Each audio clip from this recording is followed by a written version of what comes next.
എല്ലാവർക്കും എൻ്റെ നമസ്കാരം. ഞാൻ ഇന്ന് നിങ്ങൾക്ക് വിശേഷിപ്പിക്കാൻ പോകുന്ന വ്യക്തിയാണ് ആധുനിക ഇന്ത്യയുടെ ശില്പി എന്ന് വിശേഷിപ്പിക്കപ്പെടുന്ന ഇന്ത്യയുടെ പ്രഥമ പ്രധാനമന്ത്രി പണ്ഡിറ്റ് ജവഹർലാൽ നെഹ്റുവിനെയാണ്.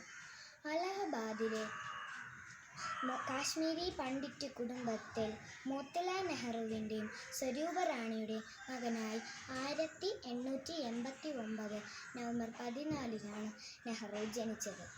ജവഹർ എന്ന അറബി വാക്കിൻ്റെ അർത്ഥം അമൂല്യ രത്നമെന്നും ലാൽ എന്ന പ്രിയപ്പെട്ടവനാണെന്നുമാണ് അർത്ഥം.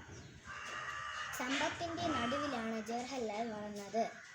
12 വയസ്സുവരെ ജവഹർലാലിൻ്റെ പഠനം വീട്ടിലായിരുന്നു. അതിനുശേഷം ഉപരിപഠനത്തിനായി ഇംഗ്ലണ്ടിലേക്ക് പോയി.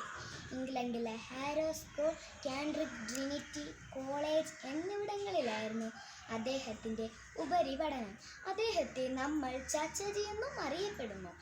അദ്ദേഹത്തിൻ്റെ പിറന്നാൾ നവംബർ 14 അന്ന് നമ്മൾ ശിശുദിനവും ആഘോഷിക്കും.